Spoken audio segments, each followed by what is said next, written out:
हारून शरीफ साहब, तो पहले आप बताइएगा कि जो 400 मिलियन सपोज हमें एक प्रोजेक्ट के लिए चाहिए, उसके बारे में ये स्टोरी की गई है कि वो भी गवर्नमेंट थोड़ा रिलक्टेंट है, वो इतना स्मूथली नहीं हो सकता। तो आप बताइएगा कि ये इलेक्शन से पहले किस तरह से गवर्नमेंट इसे हैंडल करेगी when we need money for other things too. जी, आई डोंट थिंक इलेक्शन से अब तो उसके अंदर कुछ हफ्ते रह गए हैं। देखिए, ये जो काउंसिल बनी है, ये तो पर्टिकुलरली हमें गल्फ कंट्रीज बार बार कह रहे थे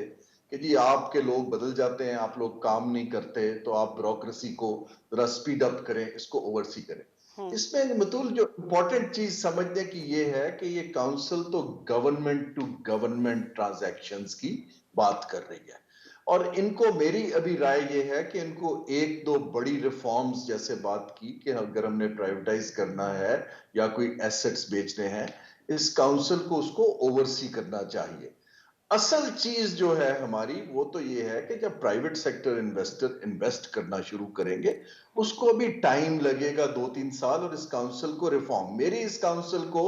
ये जो 400 अरब का 400 मिलियन का बजट है, ये तो आई थिंक गवर्नमेंट के पास भी फिजिकल स्पेस नहीं है, और उनको एक दिन में चाहिए भी नहीं, क्योंकि इस काउंसिल के सब मेंबरान जो हैं वो इतने हाई पावर्ड हैं और वो ऑलरेडी अपना काम कर रहे हैं, तो पीएम सेक्रेटेरिएट के अंदर ये काम हो सकता है।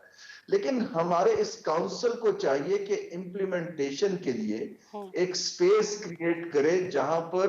रियली रियली क्रेडिबल प्रोफेशनल्स आ सके, जिनका सियासत से ताल्लुक ना हो। ये रिफॉर्म है जो मैं चाहता हूं, डेलीगेशन टू प्रोफेशनल्स। ये रिफॉर्म नहीं है कि पॉलिटिशियन खुद माइक्रो मैनेज करके प्रोजेक्ट करते फिरे, ये मैं इससे इख्तलाफ कर